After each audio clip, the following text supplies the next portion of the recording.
Hello and welcome to the 152nd episode of Downtime Podcast with Alyssa and Jeremy. I'm Jeremy. Oh, I'm Alyssa. I was like, where are you? You know what it is. Yeah, it's...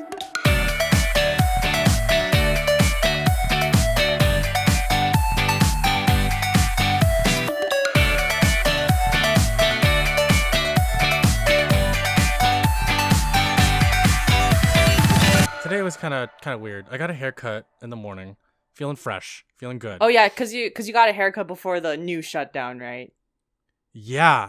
So in San Francisco, we're currently in the purple tier. I guess Bay Area is slowly getting to the purple tier, but I believe SF is one of the first counties to experience like an uptick and having a curfew and having all these rules and having to close a bunch of places that were previously opened because there was more lax rules due to less coronavirus. But there's more of an influx of coronavirus, I think, due to just the holidays in general, people traveling, people from out of state coming in, people leaving the state and then coming back and probably having symptoms. But in any case, I got a haircut this morning. It was like the last day before their salon closed, and the stylist was telling me like, yeah, like everything's closing. We gotta close up shop, and I felt really bad, but I also felt good that I got a haircut, like, before they closed. It's just sad, it's just we're like what, second wave, third wave? We're in the second wave and no one's learned yet, so we'll be here for a bit. We're gonna do our best, and hopefully local businesses can survive, and hopefully the government helps them out, and hopefully this all gets better by 21. Yeah, seriously. But in other news, I'm sorry. It just dawned on me. You got a haircut, so you don't have Nanba hair anymore. No, I don't. I don't so have your Nanba hair's hair. back to kind of like typical short hair. Yeah, just faded sides, short on the top. I know. Rest in peace, Nanba hair. And actually, I was looking in the mirror, right? And one of the characters, I won't name him, but I will say he is the governor. I actually had hair like his as well, if I like slicked it back. Ooh, okay. And his glasses are also similar to mine, as well as Namba's. You're right. You're right. Yeah. So I was like, I could totally pull that off, but then I was like, you know what? I'm tired of long hair, and I cut it because I just, it's got to the point where I just didn't feel it anymore. But in other news, I watched the most recent episode of The Mandalorian. Super hyped for the next episode after. Very nice. Sad the show is almost over. Very nice. And I watched the new episode 2 yesterday, and man, it's just so crazy seeing just seeing your work to come to life. Though that being said, this is the least amount. Episode 5 and episode 6 were the least amount of work that my studio did on these episodes. Yeah, like we did 1 or 2 scenes or shots, but otherwise we did not work on 5 or 6 mostly. Actually, I don't know if you could tell, Jeremy. Episode 5 actually didn't really use that much visual effects to begin with. Yeah. So I noticed that, and that was pretty cool. Yeah. That was the case, because everything just looked and felt real. Random question, because I've never seen the series before. I plan on watching it during my winter shutdown. Did you watch Clone Wars before? I have. I haven't finished it. Okay. Oh, like you haven't finished the new final season that came out? All of it. Yeah, I'm like on season 3. Mm-hmm. Yeah. Yeah, I'm looking forward to watching the Clone Wars because of how closely it ties now with the Mandalorian, or how closely they tied it now.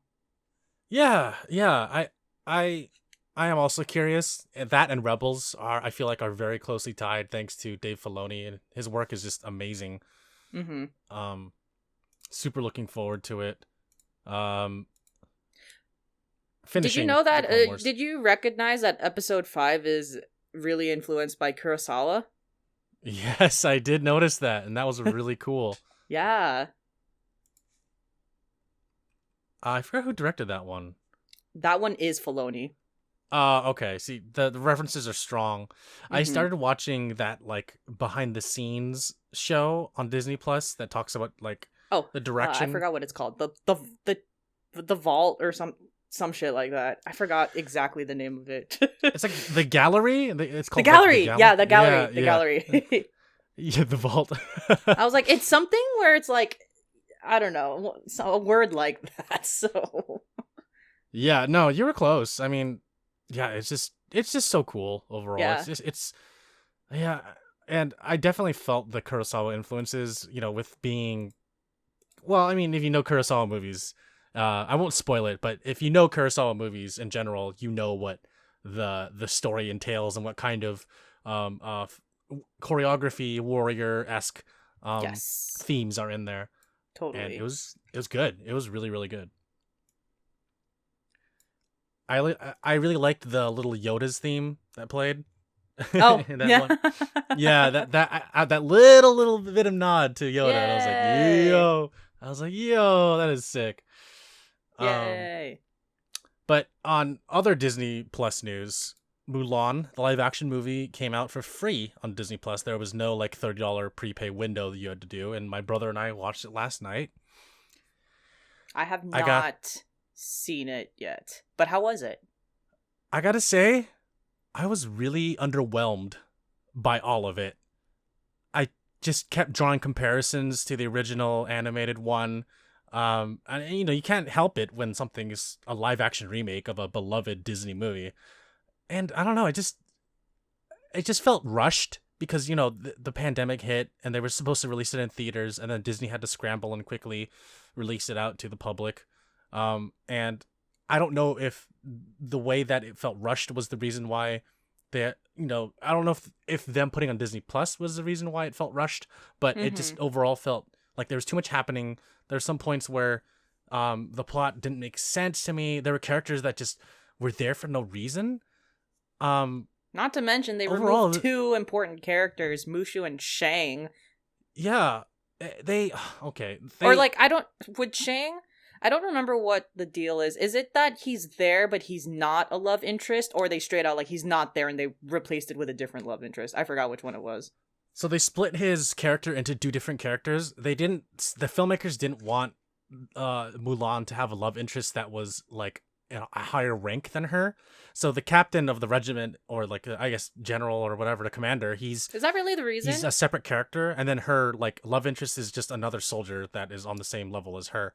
Is that Um, seriously the reason why? Because of the yes, rank? Well, like, yes, but that's kind of dumb because a lot of the point of Mulan is that even though Mulan was a lower ranked soldier in the cartoon, she had the wit and well, she had the wit, intelligence, and she had battle tactics to defeat the Huns in the final scene and in the avalanche scene. Like I thought, like isn't that the whole point that like even Shang couldn't figure it out? Like Mulan figured it out. yeah, exactly. And So they kind of touch on it, but they kind of breeze over it. Um, Much like how they breeze over all the songs. Like hearing all orchestral pieces of like reflection, is really ugh. cool. But like, I don't know, like just as an orchestral piece, I didn't really tie the movie together. I was waiting for like the main theme of the Mulan original animated movie that goes like na na na na na na na na na. Like they didn't have that. I was really disappointed. Um, they would like they would like make references to the songs. Like the only reference to "I'll make a man out of you" is literally like one of the commanding officers is like, "I'm gonna make a man out of every single one of you," and then like they talk about like the what's it like, what do we want? A girl worth fighting for. That song. Like they just talk about it and they like rhyme it while they're talking about it, but it's not a song because they're having a conversation over food. This- so I don't know, that was weird. And they made the Cricket character into a human, and his name is literally Cricket, and he almost dies like 2 times, and he's lucky he didn't die because his name is Cricket. They just, oh my god, it was so weird. Like, I hate this already. what else? There's, the like, I don't know. I feel like Jet Li was also dubbed over, which was really sad because it didn't feel like his own voice. And I don't know why, but like it also felt like Donnie Yen's voice was also lowered for some reason. Like Interesting. it didn't sound like his voice. It sounds like they lowered the pitch of his voice for whatever reason. So I don't know if this is the reason with Jet Li. It might not be the reason, but if Jet Li was dubbed over, I don't know logistics or anything, but I do know that the past couple of years Jet Li has been pretty sick.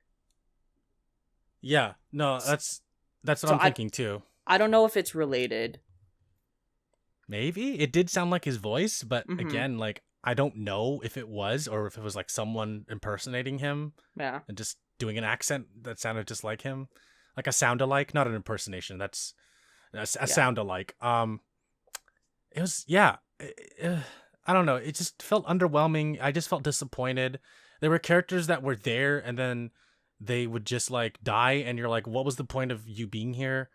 I don't think. Why would Yeah. you make me try to have feelings for like appreciating you and then you're just gone? And I don't know. I say pass on this movie. Just watch the animated version. It's so much better. It's such a classic.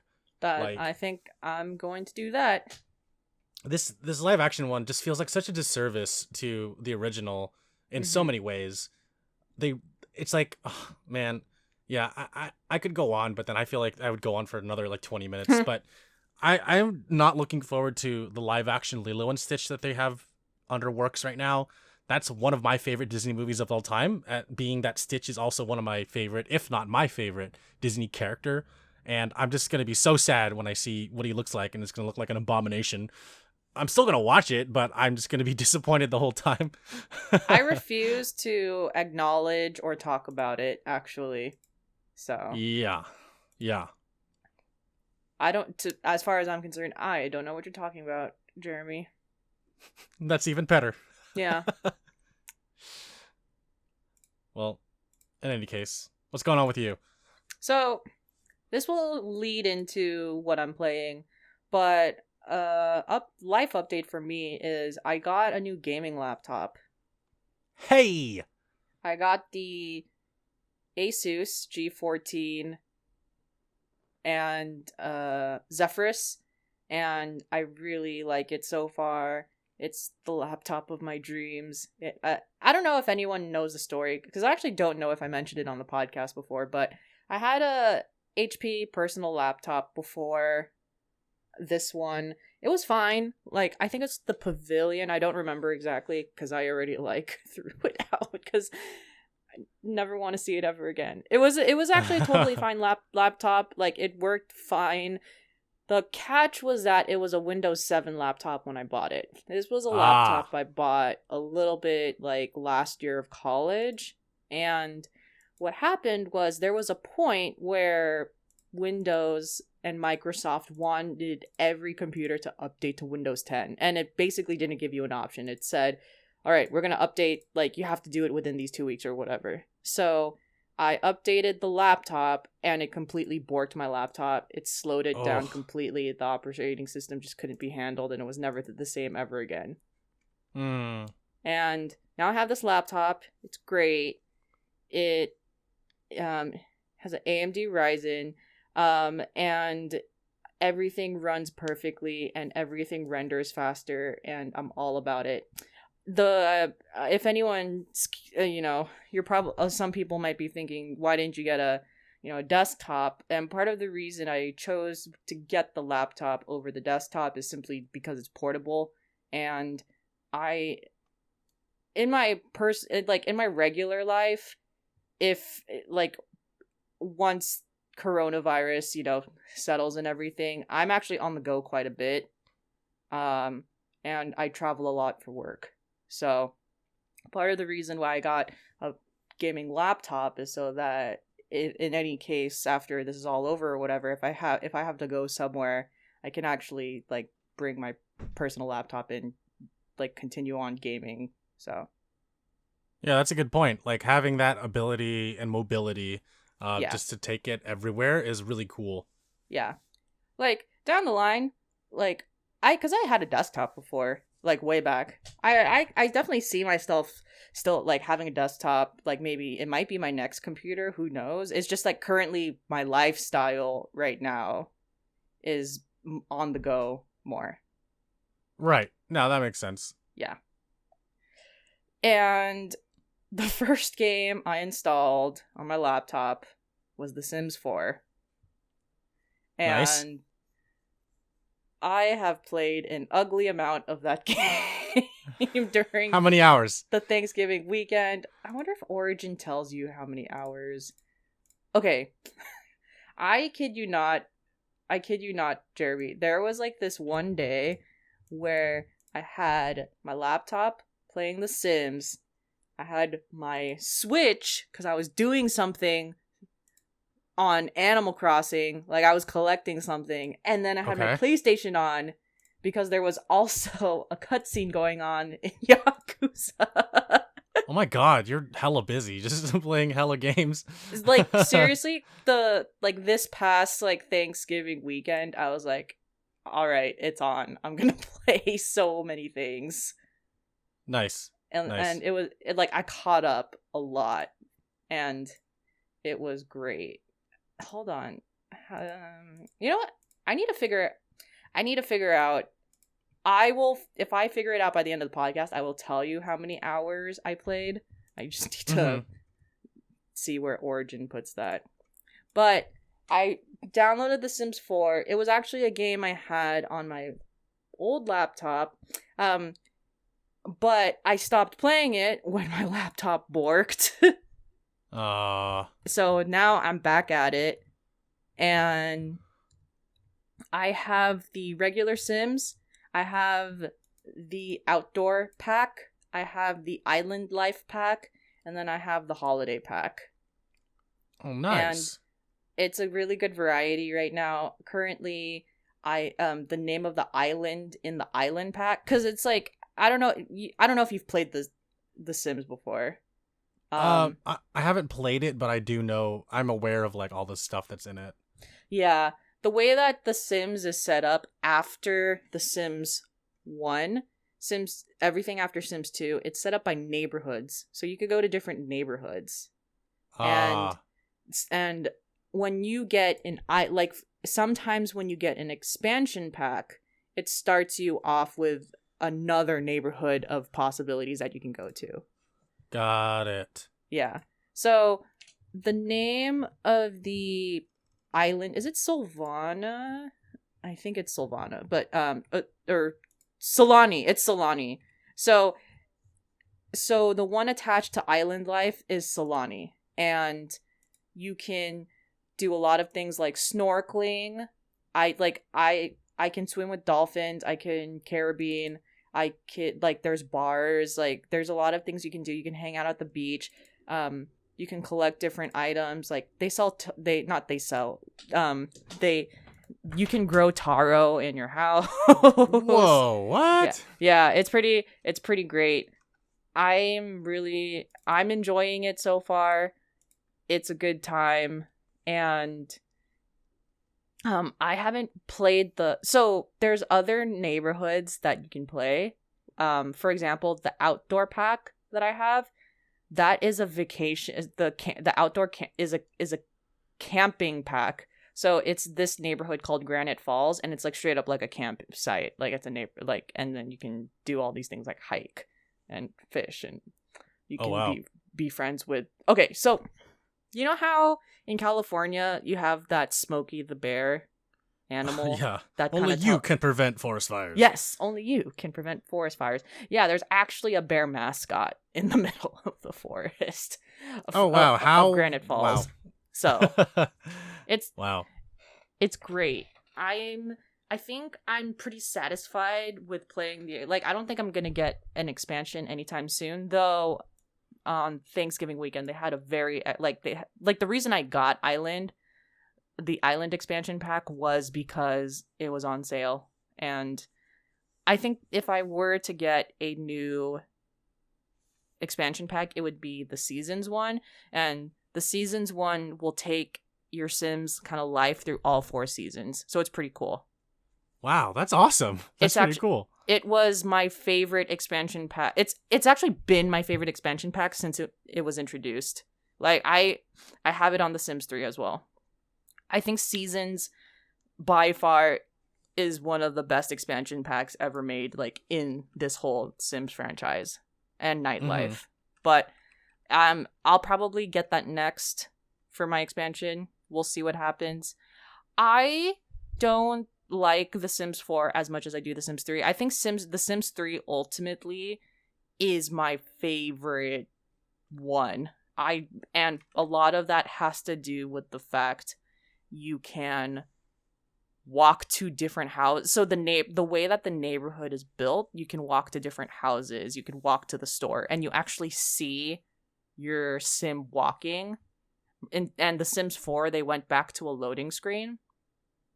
So it's kind of like if your sim wants to go somewhere, there's a loading screen. And there was just something cool about The Sims 3 when you're walking to, like, say someone's house, but you could act like, say you're walking or, like, driving to work or someone's place, but you, like, see someone on the street, like, you can stop by and talk to them, or, like, you know, you can, like, step aside on the sidewalk and be like, oh, there's a collectible, and just, like, you know, collect it.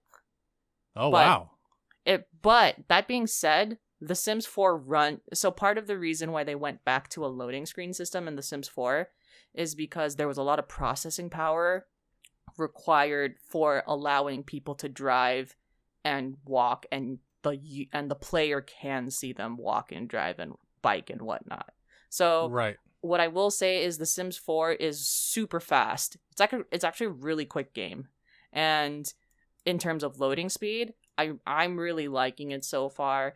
There's actually a new expansion pack, Jeremy. It came out, I want to say it came out this month, maybe, or at least in November. God, it's December already. It came out in November, and it's a snow expansion pack. So it's like a vacation island or like it's a vacation neighborhood in a snowy mountain, and you can snowboard and whatnot. And the island, I'm pretty 100% positive, like, the neighborhood is influenced by Mount Fuji. So, oh wow, that's cool. Or it's either Mount Fuji or it's Hokkaido. I don't know which one it is, but I'm like 99% sure that it's influenced by that. I would not be surprised. Yeah. But yeah, The Sims is great. I'm liking it so far. Now that I actually have a computer that I can play it and it's fast, I'm enjoying it a lot more than I did when I first played it in 2015. I'm sure it runs like a dream too. Oh God, it's so beautiful. It's you so have an RTX. So snorkeling is amazing in this game. It's so pretty. So do you connect your monitor to... I'm sorry, do you connect your laptop to a monitor and just play like that? I do, but I have had no issues playing it on my laptop monitor as well. It actually looks fine on the laptop, but in general, I do just connect it to a monitor. Cool. And to clarify, The Sims 4 is the newest version. There's no Sims 5 yet, right? I wonder, that's a good question. I wonder when The Sims 5 is gonna, come out. The Maxis and EA with The Sims, the game lasts a while. I want to say its life is like 6 to 7 years. Right. So I wouldn't be surprised if The Sims 5 is announced like 21 or 22. Like announced, like not even out yet, but just like it will be officially announced. It's such a popular game. Probably, right? Most likely. Oh God, there has to be a 5. Ugh. If 5 can figure out a way to implement the neighborhood system of The Sims 3, but not use that much processing power, oh, that would be God tier game. So yes. Now, on top of that, I played Animal Crossing during Thanksgiving, and it was really adorable. Mm-hmm. And you know what was really cute? The freaking animation after you give the turkey, I forgot its name, Franklin. After you give Franklin the turkey all the ingredients, he's just like, let's go. And then it has this animation of all of your villagers around a table, and they're just getting ready to eat and the food that you make, and then it's like the drum roll is really adorable. I was all about it. I like how they all look so eager to eat the food. I know. And then after you do the final recipe, they're just happy and they jump around like it's their birthday. Oh, yeah, that's true. Yeah. Yeah. That's like the most I've seen of all of my villagers in one place, aside from like the fireworks festival. Yeah, because there's usually like 3 that are hanging out in their houses. I'm like, man, where are y'all? I want you guys to come out here and have fun too. But of course, the game's like, nah, we gotta have people in their houses because you gotta collect recipes that will add on to the existing like cooking stuff. Because I maxed out everything for Franklin. Like, you know how you make one recipe, then you add another thing onto it to make it better. Yeah, that was fun. That was fun to do. Yeah. Yeah. Another thing that I like is even if you didn't get the DIYs, they just like you could buy it the next day at Nook. Yeah, that's true. Oh yeah, that's which very is true. like, okay, Nintendo, I appreciate the thought and the sentiment. That's nice, but what about my mushroom recipes? Why can't you do the same thing to that? How do you get those? Because I didn't get any. Balloons? Oh, hell, no wonder I didn't get them. Yeah, exactly my point. So, thanks, Nintendo. I appreciate all of these Thanksgiving recipes, which are great, but for God's sake, you made the mush recipes really difficult to get. Yeah, I wasn't a fan of waiting for the balloons to come. I was like, you know what, screw it. Because I did mention on a previous podcast that I would probably do what you did and just have my Switch out and wait for the balloons to come. I just thought it was too tedious, and I was like, you know what? I'm just going to wait until next year. Yeah. Dude, I feel it.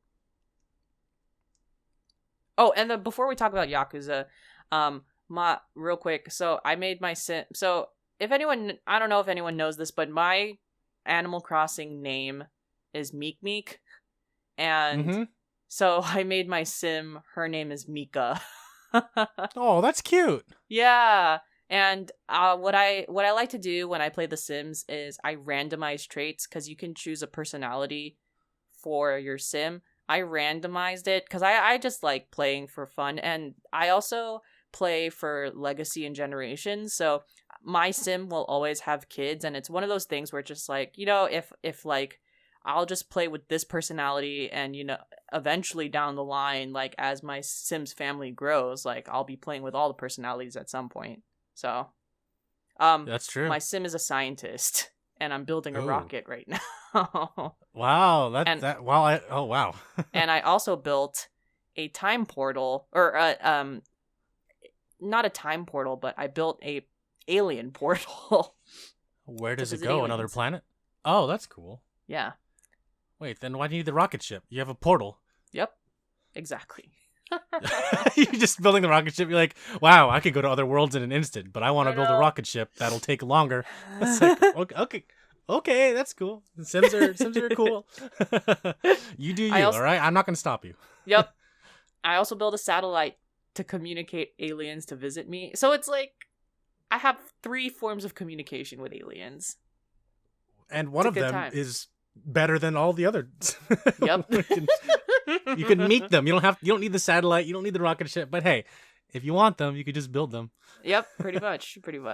All right. I want to talk about Dead by Daylight real fast. I was about to say, that's exactly what I was going to say. I was about to say, talk about what you're playing aside from Yakuza, and then we'll go into our Yakuza discussion. Oh, gosh, but real quick, I am also playing the game Hades, and it's... Oh, yes. It's a really fun game. Are you playing Hades too? No, I'm not, sadly. All good. So I'm playing Hades. It's from Supergiant Games, the same people who made Bastion. I don't know if you knew this, Jeremy, but Supergiant Games is actually like in the South Bay area. Holy crap! Are you serious? Yeah, it is. Oh wow! Started off, I think, in my hometown. So, Hades is really fun. Right now, you're playing as Hades' son, Zagreus, and one thing I just wanted to mention real quick is I'm not good at. You have that type of game where you're not good at it, but you still like playing them, or like trying to get better at them. I think roguelike games are that for me. I'm not necessarily good at roguelike games, but I try my best at them, even if like I don't finish it and whatnot. I find them fun, or just to survive as much as possible. Mm-hmm. So, what makes Hades really cool is you're trying to escape the underworld, and there's gonna be points where you die. But what I like about it is the game is like, yeah, you're gonna die a lot in this game. And because you're gonna die a lot in this game, all the jewels and all of the things you collected during the game, you can use those after you die to improve your attributes and to improve your skills. So it's like, and so that you can get better at trying to escape the dungeon. So so that's what I like about it so far. It's like, it's a roguelike game, but I think it's very friendly to people who've never played a roguelike before. In the fact that you can like, you die, but it's not too late, because anything you gained during your last run, you can try to get a better weapon, or make one skill better. I think I might play it because I am interested in the roguelike genre. The games that I've seen people play, they just look too difficult for me. And it seems like, from what you're telling me, Hades is a good entry point. I think so. A good gateway game to the genre. I agree. I would say so. This is one of the easier roguelike games I've played, and like I said, this is not an easy game by any means, but it's very forgiving for roguelite. Got it. Yes. Okay. That's good, because I'm a scrub and I need to get better. Yeah, I'm a scrub too. So. Hey. All right, Dead by Daylight. So there's a new DLC that was released this past Tuesday. It's called The Binding of Kin. And whenever Dead by Daylight has a new DLC, there's always an uptake of new players, maybe old players that haven't played in a while, because the new DLC usually consists of a new killer and a new survivor. Sometimes, in the rare case, it's just the killer or just the survivor. But this DLC had a lot more than just the killer and survivor. It also had bug fixes, and it also had map revamps. So a lot of the old maps had a graphical change, and they look 10 times better. It's amazing. And the bug fixes, I would say, are non-existent, because when they fix something, they always break something. And it sucks. And I won't go into that, because I'm just going to sound like I'm complaining. But I want to talk about the new survivor and the new killer. The new killer is actually two characters. They're called Charlotte and Victor. They're twins. Yeah. Charlotte is a tall woman. She doesn't have any special characteristics about her. She just has a giant hook, and or like a sickle, and she just hits you. But she can pull out Victor, and once you pull out Victor, you immediately have control over him. And when you assume control over him, he has abilities where he jumps really fast, and he can also grab you and then like latch onto you and then like start beating you up, and you have to like crush him. So you have this interesting mechanic where, as the killer, you can switch between these two characters. You could leave Victor somewhere in the map, and then as Charlotte, you could just run around as you normally do and then hit people. But Victor is like 10 times faster than Charlotte. He can also jump really fast. But his only attack is to lunge at you. Also, Ooh. He's really small, and a lot of the perks that you have don't work on him, which sucks. And oh my god, it's just weird. It's scary. He just looks like a little monster. He looks like a combination of like a demon and a gorilla baby. And, oh my god, it's no, thank you. Yeah, it's like, thanks. I needed this. Thanks. I hate it. Yeah. It's terrible. And then like Yeah, it is a cool mechanic, I will say, because you're as the killer, you have this mindset where you have to constantly figure out your strategy, what you want to do, switching between the two different characters. Mm-hmm.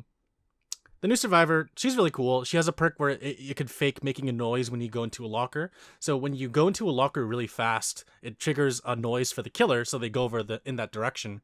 But with one of our diversion perks, you can pretend like you're going into a locker, and the killer will go over there and like, oh, faked you. Mm-hmm. There's one where she like digs into a chest. Like if you dig into an empty chest, you'll find an item, and you have 3 tokens when you start the match. So that means you can dig into 3 empty chests and find an item each time, which is really cool because chests start closed in every match. When you open them up, they obviously have an item, but if it's already open, there's nothing there. But the new perk of the survivor is to look into an already open chest for another item. And the other perk, I forgot what it was, but oh no, sorry. The last perk was if you're being carried by the killer and they walk over a pallet, you can actually trigger the pallet to fall on top of you and the killer and cause you to escape. Because one of the mechanics of the game is when the killer is carrying you on their back, if you walk over a pallet, or if another survivor has a flashlight and blinds the killer, it will cause the person being carried to be set free and they can run away. And so I think they're really interesting perks for the survivor. For the killer, I forget what their perks are, to be honest. I just know one of them is called Oppression. It's when you work on a gen and then suddenly there's a tiny skill check, which is basically a quick time event. And if you don't press the button at the right time, the gen will blow and cause a noise, which will alert the killer. And Oppression causes it so that this tiny skill check is there, and then if you miss it, then you're boned. But yeah, the DLC is really cool. I like the new graphical updates to the maps better than I guess the overall DLC. The killer is interesting and cool. It's just really annoying that Victor is a creature that exists and attacks you, and it's really scary. Yeah. But I mean, I still play the game. I complain about this game a lot. The people I play with, we all complain about this game. We talk shit about this game all the time, but we still play it every day and we still love it. So I don't know. I feel like I'm justified in having all these complaints. Hey, if you love something, sometimes you have criticisms toward it because you want it to be better. Yeah, got it. Yeah, that does make sense. Like when you love something so much, you just notice all its flaws. Now let's move on to Yakuza, the game that we both love right now. Do we though, Jeremy? Okay. Love is a strong word. I will say that I think this is a good entryway for the new protagonist. Okay. All right. Now, I think okay.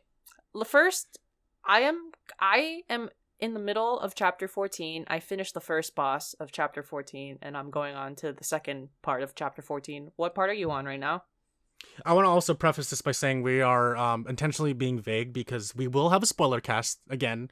If you find this annoying, I just want to let you guys know that we're trying not to talk too in depth about the game because we are in the later stages of the game and we don't want to spoil anything until we get to the spoiler cast.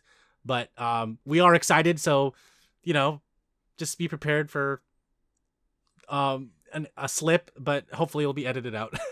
Yes. To answer your question, Alyssa, I am on chapter 15. Okay, so you're on the final chapter.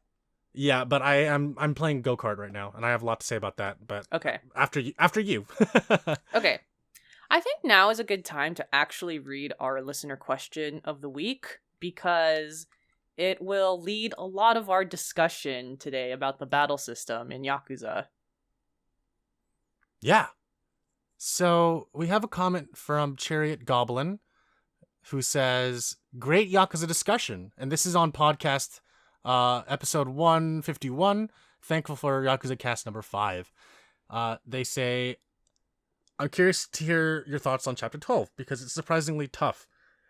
Make sure you grind in the Sotenbori arena to level 50 to 52. I just completed Yakuza 7 at the 70-hour mark. It's a good game, but difficulty spikes and pacing issues stop it from being anything better than good. It might have the best content the best side content in the whole series, my favorite is still Yakuza 0. So thank you, Cherry Goblin, for your question. Thank you. And shout out to you. Thank you for the sub to our channel as well on YouTube. Yes. Okay. Chariot Goblin and our users. So we actually are, as you can see, we're pretty neck and neck in the chapters we were at, and there was this one morning during our Thanksgiving vacation where I messaged Jeremy and I'm like, hey, like, I finished chapter 11 and it's actually crazy storyline wise. And then so we started talking about it, and then we were both about to like enter chapter 12 that like Saturday morning or Friday morning, whatever day it was. And then what happens is I get a text like a little bit later, and then Jeremy says, hey, by the way, the boss in chapter 12 is really crazy. You need to level up. And I was like, oh, it is? Because I feel like I'm pretty adequately leveled up. Now, as a person who plays RPGs and JRPGs, my idea of leveling up is so in this game, the enemies that are around Ijinjo, they level up to your level as well. So it's not like in any case like there's like one section that like there's like level 9 thugs. They're constantly leveling up to where you are. And the beginning of chapter 12 also warns you that there's going to be a spike in difficulty level. So I'm starting this chapter at chapter 35 or 30, yeah, chapter 35, or sorry, I'm starting this chapter at level 35, and I was about to finish and go into the final boss of chapter 12, and then Jeremy's like, that's not enough, you need to be at least chapter 50, and I was like, what? because at level 35, if my idea of grinding is if I'm able to defeat the enemies that are around me currently at my level, then most likely I'm probably leveled enough to defeat whatever boss that is. But no, that is incorrect. If you are at level 35 by chapter 12, you are behind. You have to at least get 12 to 15 levels before you can defeat that chapter 12 boss. You're like severely underleveled, and you are severely underleveled. I honestly, I went into that boss battle like, all right, let's do it. Let's take this on. I was like level 37 for like most of my characters. Yes. So I go there with my usual 4.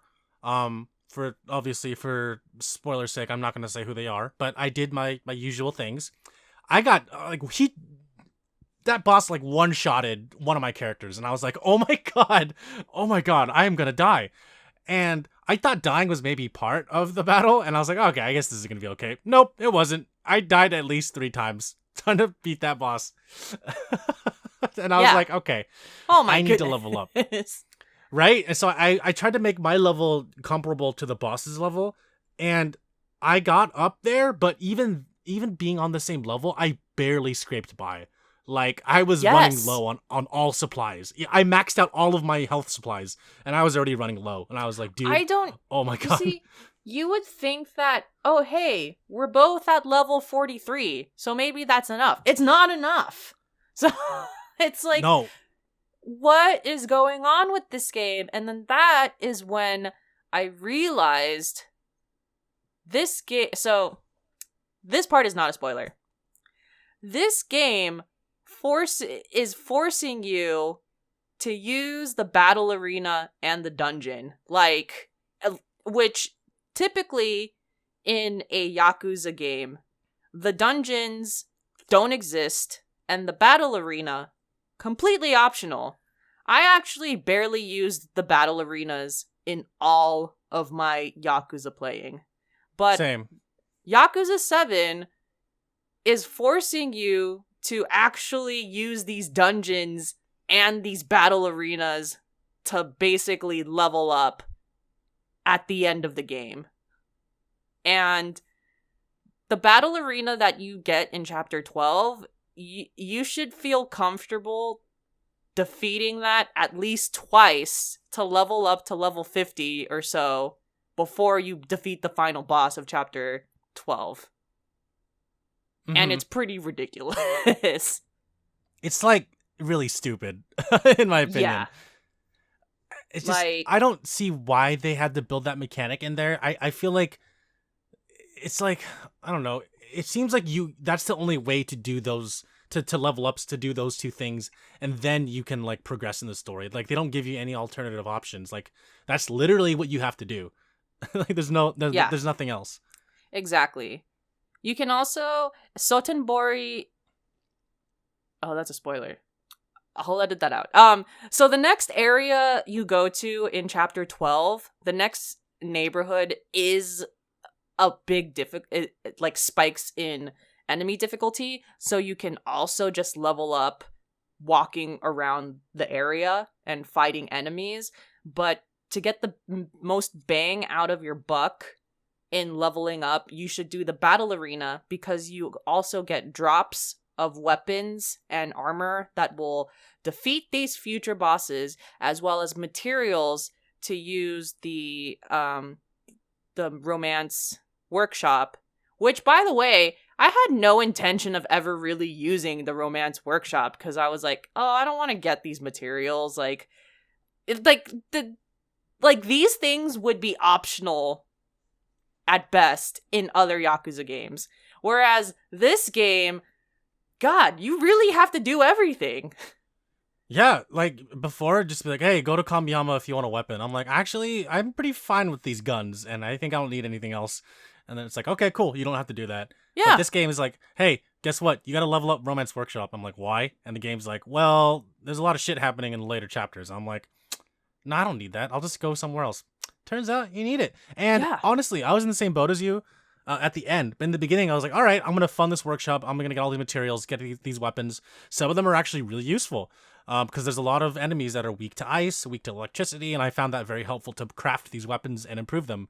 But over time, it got to the point where once I fully upgraded the workshop, I didn't have enough materials for the stronger weapons. And I was like, all right, you know what? This is too much work, because I don't want to keep playing the battle arena over and over again. And I don't want to go to the dungeon. I still haven't set foot back in that dungeon. Fuck the dungeon. I hate it.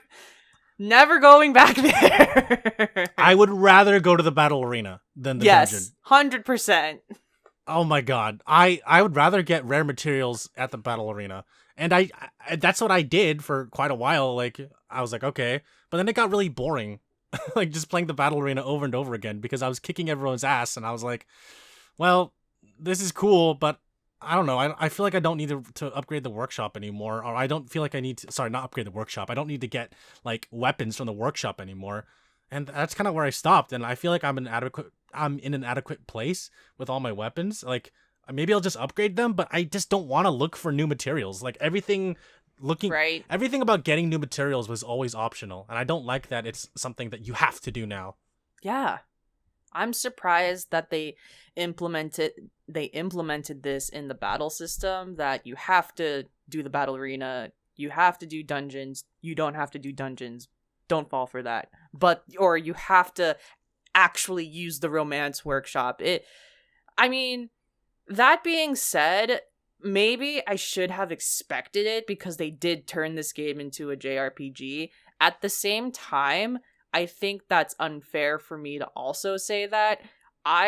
This was a very big difficulty spike. I've played a lot of RPGs where all of a sudden, between the chapters, there's a difficulty spike, and you're like, where the fuck did that happen? But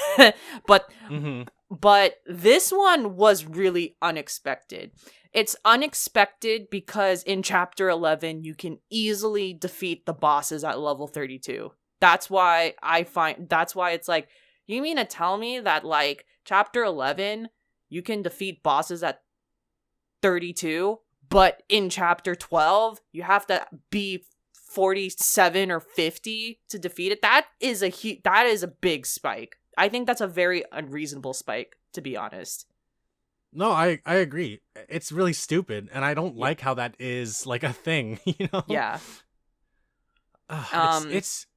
I just don't like how the pacing is for that because you kind of stop and you have to like grind your whole way back up there, and it kind of loses momentum when you're playing the game, and the pacing is just weird because from that point on, like you're like, all right, as you mentioned earlier, you could be a lower level than the boss and still beat them by like just sheer force and sheer will. But now it's like, well, you have to go back and do all this shit, and then you can beat the game after that. It's like, well, I don't want to. I'm playing this for the story now, you know? Yeah. So that was incredible. So to answer your question, Chariot, that chapter 12, 100% was incredibly frustrating. I didn't look up Reddit or how people feel about chapter 12, so I don't know what the immediate reaction is to the difficulty spike and if other people agree. But in my personal opinion, I think it was a very unreasonable spike.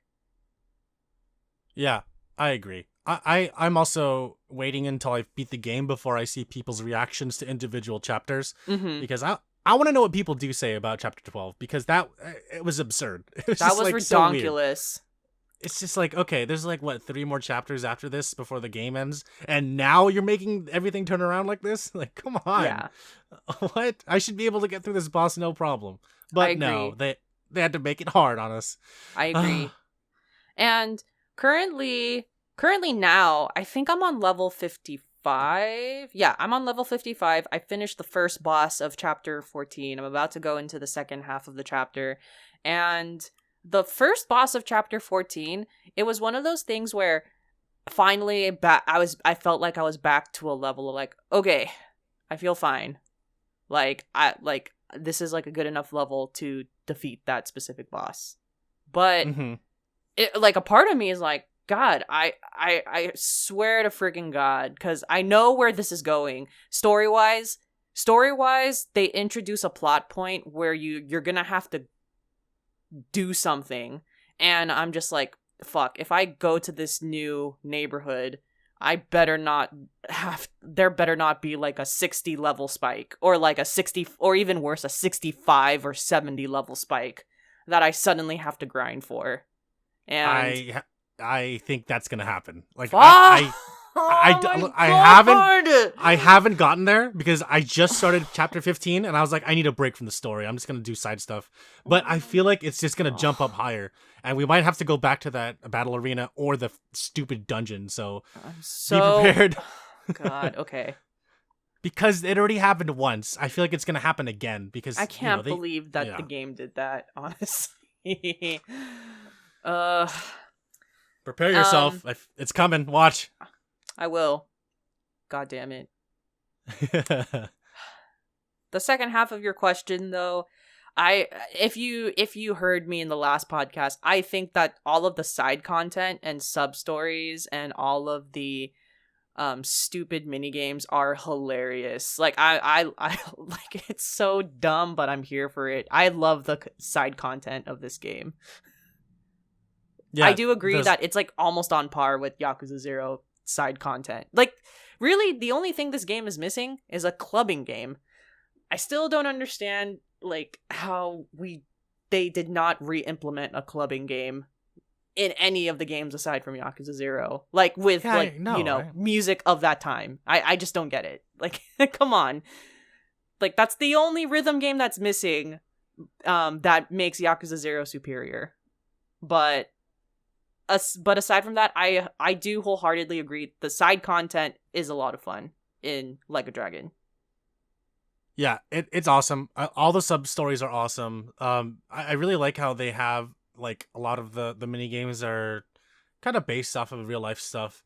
I tried playing the slot machine games. Those were interesting. I'm not a fan, but I do realize it is a way to get certain items and to help level up your character, which is pretty cool. But aside from that, I'm probably not going to use the the slot machine stuff. I started collecting Tojo clan crests just so that I could get a katana weapon for Adachi. Like, oh my god. Which, by the way, is a baller katana. Because I ended up doing what I said I was going to do last podcast. I I turned Saiko into an idol, and then I turned Adachi into a bodyguard so that he could use the katana, and I'm all about it. And the katana I think it's like a Sakura like katana or something like that. It's legitimately a good weapon. If for anyone who uses the bodyguard job for Adachi. That's such a classic Yakuza weapon, because I think that the weapon has been in every single iteration of the game, the Sakura Storm katana. Yes. And yeah, when I saw it, I was like, I kind of want it. None of my characters have that bodyguard like job, but I just want it because it looks cool. Yeah, totally. I want to talk about go-karting real quick to kind of like build off of Chariot's comment. So in a previous podcast, I mentioned how I wasn't used to the controls of this because I was like likening it too much to Mario Kart.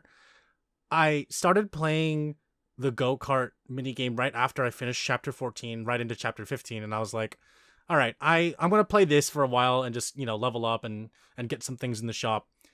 I had to like try and beat one boss like 4 times because it was just so hard. I'm still not used to the controls. I don't know what's wrong. Like, I feel like I'm not adapting, and I don't know. It's just really annoying because a lot of the turns are just way too sharp, and drifting, like I'm like trained to drift a lot earlier, but drifting earlier means that you're going to hit the corner faster.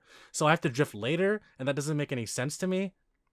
So I'm just like messing up all the time. I'm braking, but everyone passes me, and I'm just like, this is just so frustrating. I thought I was going to like the go-kart minigame a lot. Turns out I really don't like it. And I don't know. Maybe I'm just being too nitpicky. Maybe I just needed to play it more. But I actually enjoy the business management game a lot more than the go-kart game. Yeah. That's fair. It's just, I don't know. Yeah, you feel accomplished because you actually make money from that game. And you could just like, use that to further progress your character in different ways. And it's just, I would rather play something else. But yeah. That's my only comment. For sure. I haven't played the go-kart game yet. I will play a few of them just to like get a gist of it. But I think that with the go-kart game, at least the first time that I played it, it actually felt more akin to Crash Team Racing. And I know you haven't played that yet, but the controls definitely felt more like a PlayStation racer than it did like a Nintendo racer. Yeah. Okay. I maybe I need to play Crash Team Racing. Yeah, it's like it like definitely like the mechanics of a PlayStation racer are just different from like a Nintendo racer or an Xbox racer. Because I've never played Forza before, but Got it.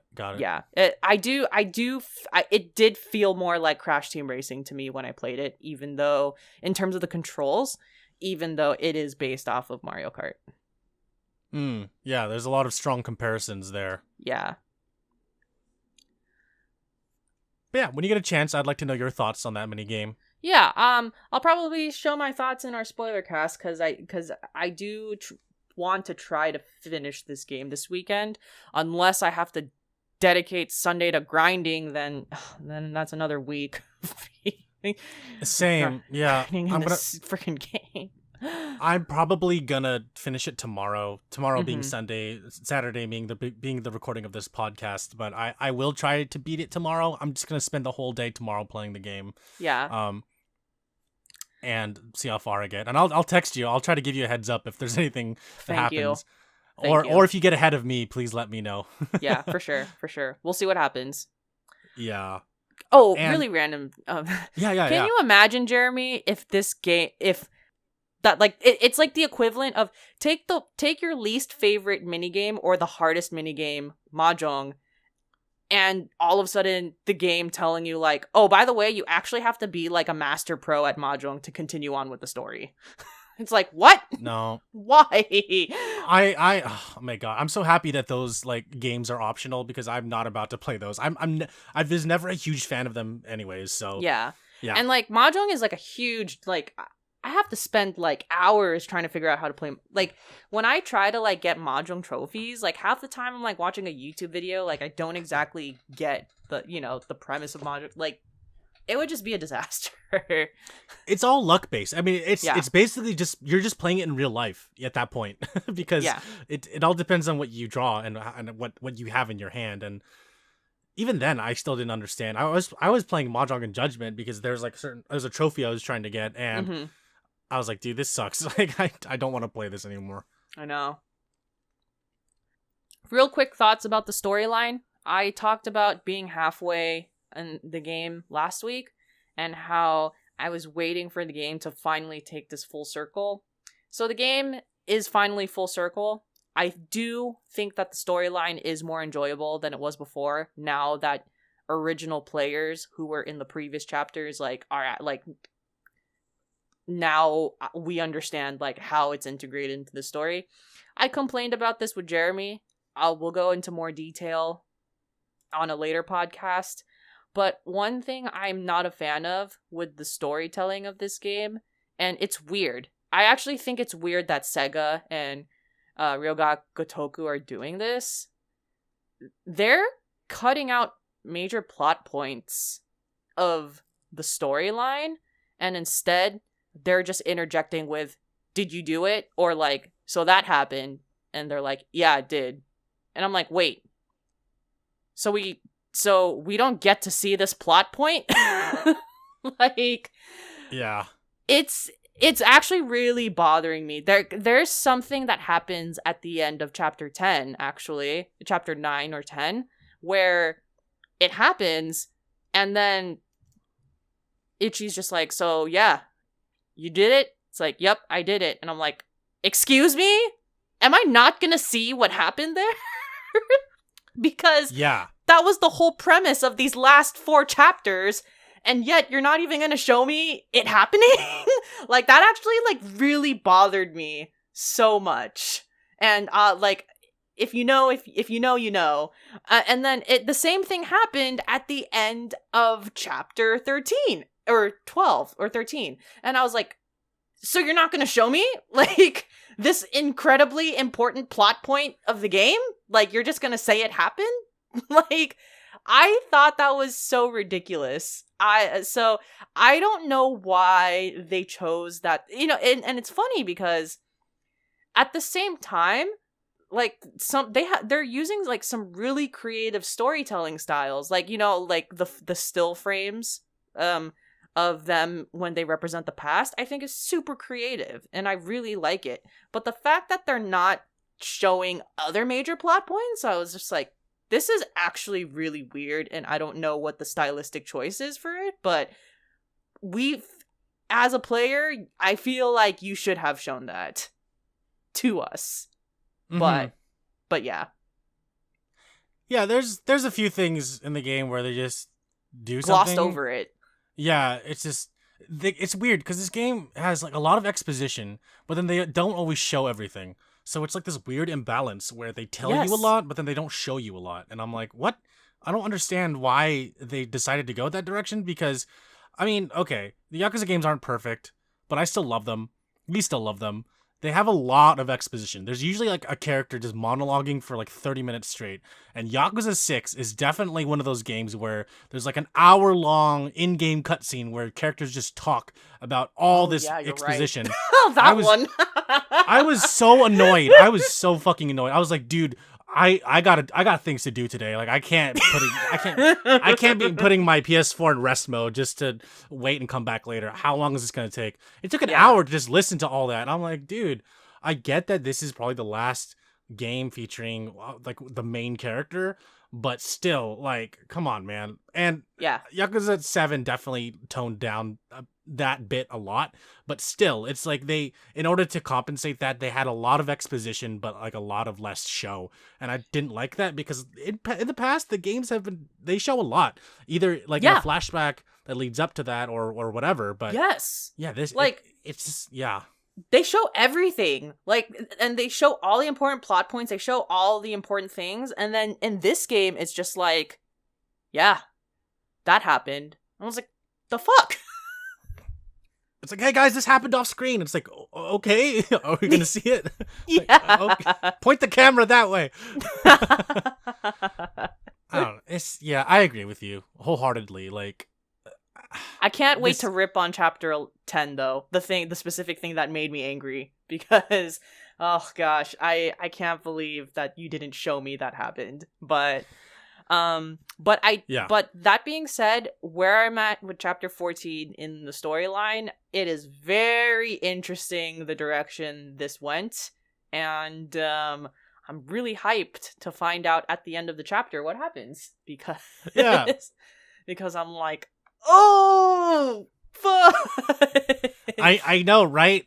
And there's a lot of don't tell and don't show in this chapter too. And I'm like, come on, this is so annoying. Things just happen and you don't know why, and they don't answer it. I'm like, dude, what? Yeah. Give me all the answers. Come on, people. Get it together. Right? I don't know.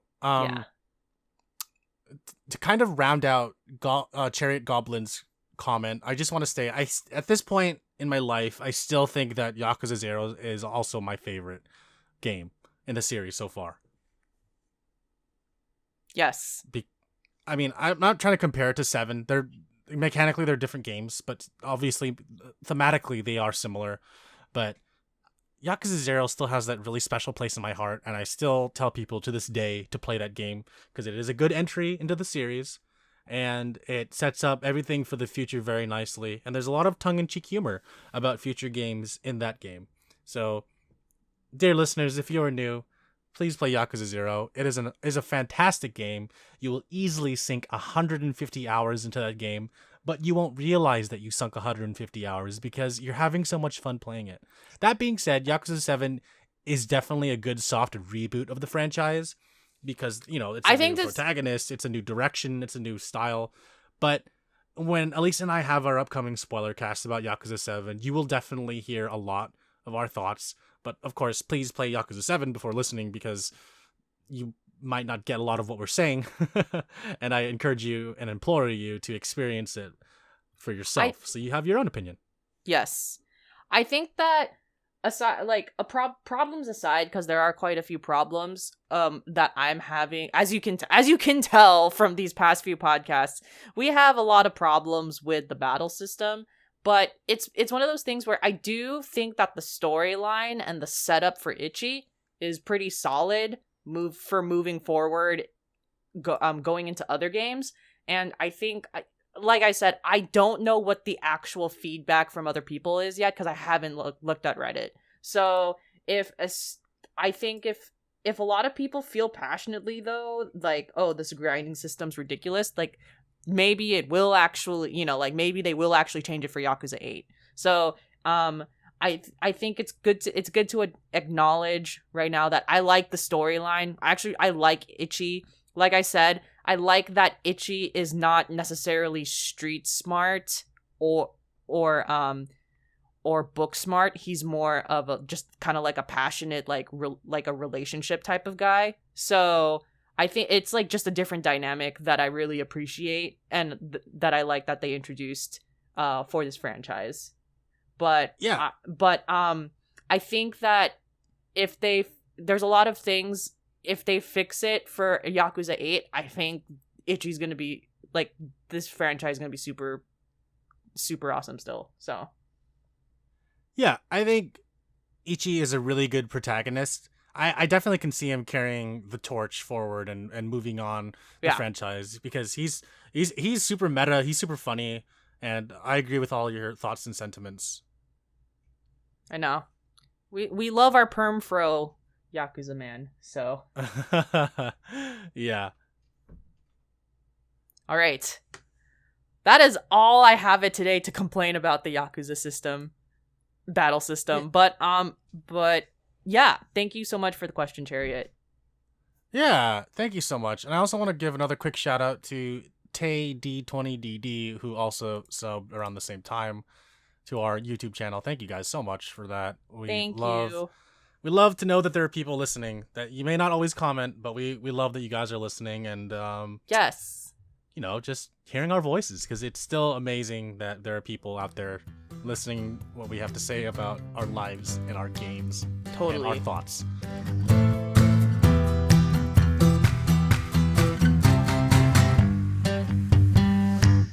So, first bit, Cyberpunk 2077, it's been delayed, it's been in development hell, but it is finally coming out. A lot of signs are pointing to its release. There are stores setting up shelves. There are people that have copies of the game that are playing it right now, but of course CD Projekt Red is saying, please do not play the game and stream it on Twitch or YouTube or whatever. Don't stream it because they will take it down. It makes sense because the game is due for release in 5 days as of the recording of this podcast on December 10th, 2020. A lot of hype, a lot of anticipation. Just follow the rules, guys. Don't stream the game. There was like these two dudes that streamed the game and they got in trouble because they streamed it like in November when the game was supposed to come out in December. I get what you're saying. Sorry, I thought what you were saying is they were straight up saying don't stream Cyberpunk at all. I didn't realize what you're saying is don't stream Cyberpunk before its December 10th release. Correct, yeah. Got it. Yeah, so I believe there's a lot of like journalists and critics who have the game in their hands now that are playing it so they can write a review in advance, but they're not allowed to showcase it to the world. Mm-hmm. I mean, I'm excited. I was having a conversation with Hooded Dude. Shout out to Hooded Dude on the Discord. We talked about the Cyberpunk release. He's gonna get it day one. I was kind of on the fence about it, and he was like, "Why?" And I was just saying, I have so much else that I want to play. There's a lot of other games in my queue, and I don't know. I kind of want to get it because maybe FOMO, definitely FOMO. But at the same time, I'm just like, can I just wait for this to come out later? Like, yeah, I don't know. I think you're fine. I'm not gonna play it yet because I didn't game this whole summer and I didn't play Ghost of Tsushima yet. So like that's the reason I'm not playing it yet, just because I need to play Ghost of Tsushima. But I think it's fine if you. I mean, I'm gonna be real with you, Jeremy. So, like, I think it was IGN. So IGN, I want to say it was Tom from IGN. He made this comment because he was, he played like the first part of the game, and I think he mentions something like the game doesn't even reach the title screen until 16 hours. And then another person, which I think is Kotaku, this writer was like, yeah, we played the game for 170 hours and we're not done yet. And I don't know when it's going to be done. So if you start late, or this is for anyone, if you start the game late, if you don't start it like when it comes out, there's a good chance you might like, by the time you start playing, majority of the audience won't even finish the game. Like, and you'll all still be in it to win it. And then, of course, there's going to be some people who play Cyberpunk that aren't actually playing for the storyline. Like, they're just playing for the open world. So, you know, people have gaming priorities and whatnot, and it's not gonna be the end of the world if you don't play something on launch. But really, with Cyberpunk, like this game, all signs are pointing to it's gonna take 200 hours to finish the game. So, which shouldn't be a surprise because I think The Witcher is also long. But yeah, I think Witcher's like 300 or something. Yeah, exactly. This shouldn't be a surprise to anyone that this is a long game. So, if you started late, majority of people probably still won't even be done with the game by then. So that's encouraging. Thank you. Yeah. Yeah, I just like, because I want to play Final Fantasy X. I want to play Ni no Kuni. There's just other stuff I want to focus on too, and you know, I'm still gonna have the lingering Yakuza 7 feels, and maybe I'll go back and play the game over again, or maybe I'll just continue some of the mini games and complete them. But yeah, I just thank you so much for that encourament. Yeah, appreciate it. Y'all are gonna be fine. It's gonna be okay. Yeah. The next bit of news is about the Metal Gear Solid movie that is coming out, and Oscar Isaac is set to star as the title character, Solid Snake. So, we are pretty anti video game movies, but fuck, Yeah. I am so pro Oscar Isaac. I'm in love with him. So I have mixed feelings about all of this news. Honestly, there was someone out there that said the same thing about Michael Fassbender in the Assassin's Creed movie, and look how that did. Yeah. So it's like, oh my so like, I'm just like, no. So like, when I saw the news, I was like, no, Oscar, why? I was like, why did you do this? Because he doesn't have anything else to do after Star Wars. He's like, I finished all the trilogy. I gotta go do other stuff. Oh God. I mean, I don't know how the movie's gonna do, but my feelings tell me it's not gonna do well. But I am curious. To be fair, we're curious about all of the, like, all video game movies, but at the end of the day, we're still anti, but, like, in general, like, that doesn't mean, like, it piques our curiosity, especially, like, a Metal Gear Solid. Like, that's a loaded story, Metal Gear Solid. Yeah. So. Oh my God. Like, I almost wonder if there's an intention of there being a few movies. It's a big story. I think it's gonna have sequel potential because there's always like that.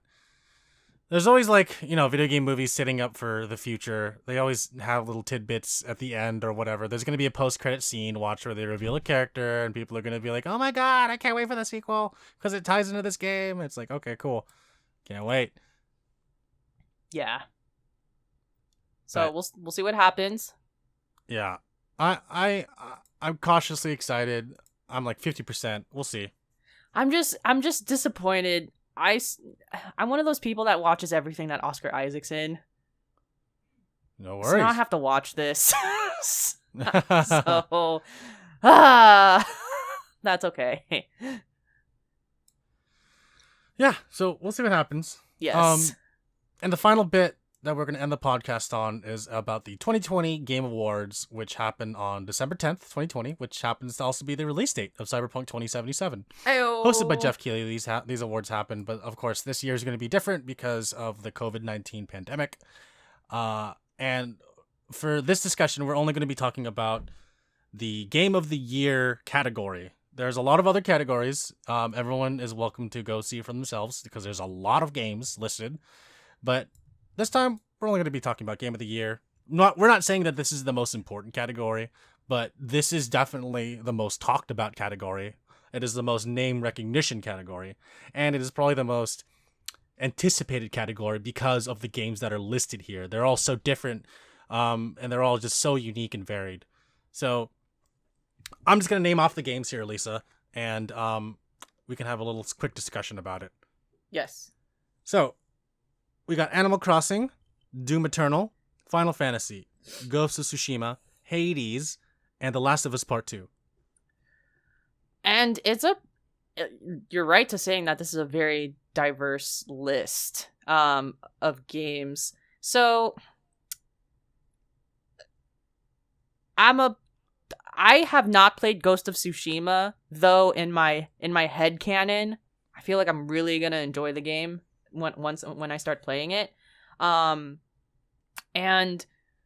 I think we all know Animal Crossing for me is like probably my personal game of the year. Like, it's like I said, like, this game is like the only reason why I was not depressed this year. And just like I love sim games. So this really was like right up my alley. That being said, these types of sim games never win Game of the Year.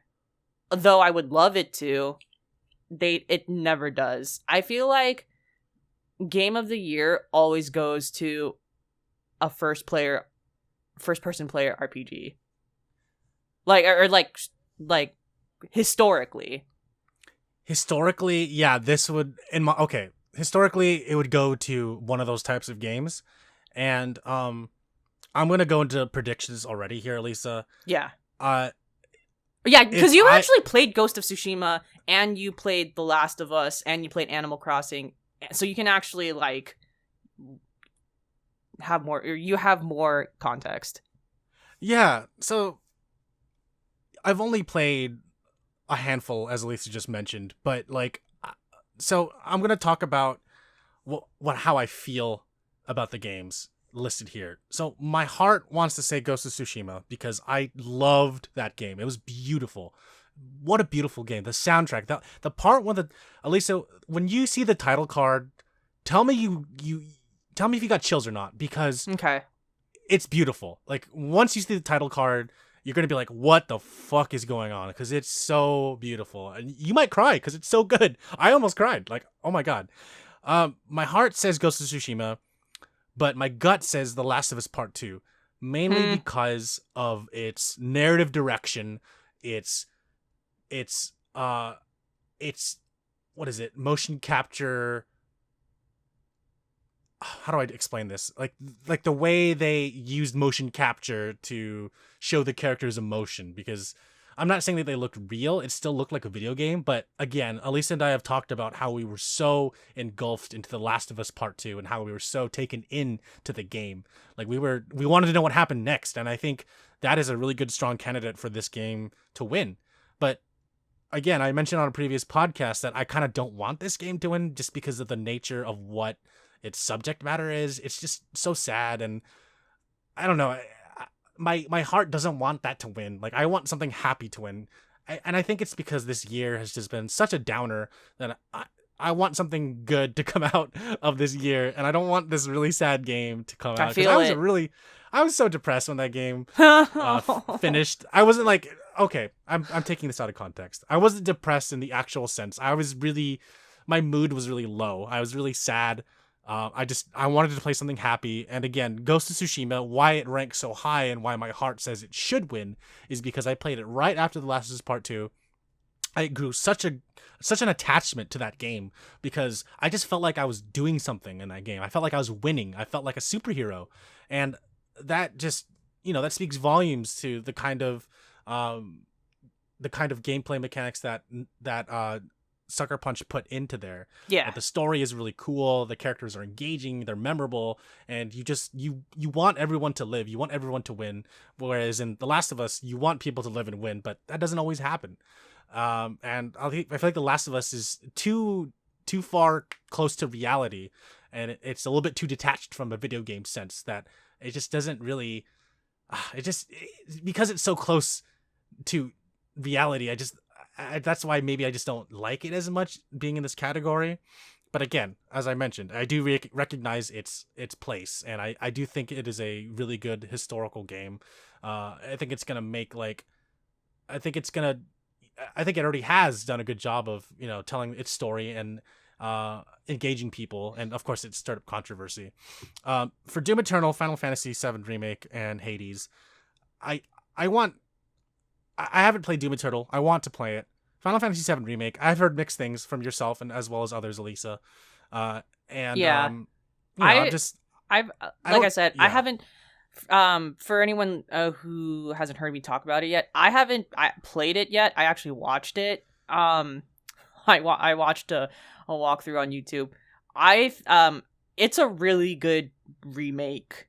It's a very, very good remake that I feel like if you didn't have original games on the docket, this had a good chance of winning, to be honest. But there's a lot of original games too that are on here. And this game isn't even done yet, which is confusing as to why it's being nominated. You only get part 1 of however many parts that this game is supposed to be. Yeah, which we don't even know yet. Yeah, so it's kind of stupid that they're nominating part of a game, technically. I don't know. It's weird. And finally, my comment about Hades is that it'd be really cool if a Bay Area studio was nominated and won Game of the Year award, because, shout out to the local game studios. Yeah, Supergiant Games. I know. We love supporting our local studios in the Bay Area. Honestly, I always like the underdog of kind of because you have because shooters and RPGs usually have priority to basically winning game of the year, like for everyone's game of the year. But like you have but then you have like Hades and Animal Crossing. That is just kind of like the like outliers. They're most likely not going to win. But like I would love games like these to win though. Like you know, what defines like a good game? Just because Animal Crossing and Hades don't really have like a narrative, like, you know, a strong narrative, doesn't mean that they're bad games, because a game's not just a narrative storyline. No, exactly. So. And I like to think of Hades as the Parasite of this list. Mm-hmm. Parasite the movie, the Korean movie. Like, no one thought that movie would get so many awards because it rightfully earned them. That was a fantastic movie. Yeah. And the way that I see Hades is a lot of people are talking about it the same way they talk about Parasite, like word of mouth and just people giving it rave reviews and people not understanding, like, what is this game? What is this movie? Like, why is it so good? Mm-hmm. And other people that I've seen or played it are like, just go experience it for yourself. Like, there's no way to describe it, because the best way to experience it is just to like play it or watch it. Yeah. And like Supergiant Games, they're not, if you look at this list, they're not the biggest studio there. Like, you have id Software, Bethesda, Nintendo, Square, Sony. Sony's on there twice, technically, with Sucker Punch and Naughty Dog. Huh, so good point. Yeah. Yeah. And Supergiant is just this little underdog that's like, hey, I'm from here. I just made a good game. I just made a game and I want people to enjoy it. And again, like, I think that this is the Parasite of this list because it might win a bunch of awards. It might clean house. Like, we don't know. Like, it has that potential. I haven't played it yet, but a lot of people are giving it good reviews. And I can definitely see that it's going to be, it's going to be, it deserves to be on this list because it's not as divisive as like The Last of Us Part 2. Yes. But yeah, I'd like to hear your thoughts, Alyssa, on this list. Oh, it's unfortunate because I've only played 3 out of the 6 games. Like, I feel like I just didn't have, and the game that I want to play the most, I didn't play. So, play it. But like I said, my personal game of the year is Animal Crossing.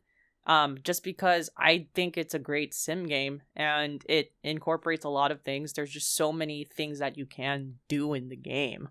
And like you can play all these different ways. The Last of Us, like, it's gonna, like, I wouldn't be surprised if that's like high up in people, like whoever votes for Game of the Year, if that's high up on people's game. I know that it's a controversial game, but I mean, I liked it. Like, I thought that it was fine, and the gameplay itself was fine too. Really, I think if what it comes down to is like how much you were affected by the storyline. Like, did you and what I mean by that is like, because the storyline's very divisive, so it's like, there's going to be people who take into consideration when you vote. And then Hades is just like a fun game. Like, it's like a fun mechanic. I'm all about it.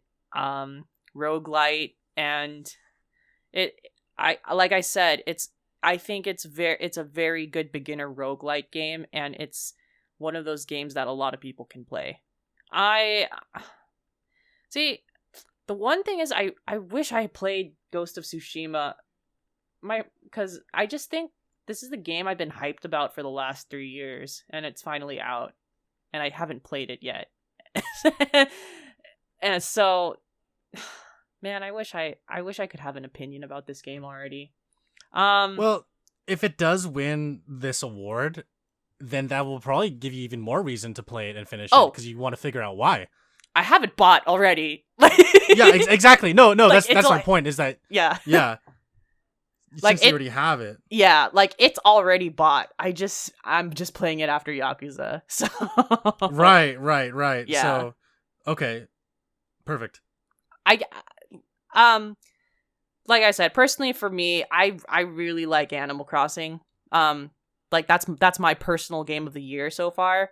But I know that this type of game never wins Game of the Year. But I'm just saying that's my personal game of the year.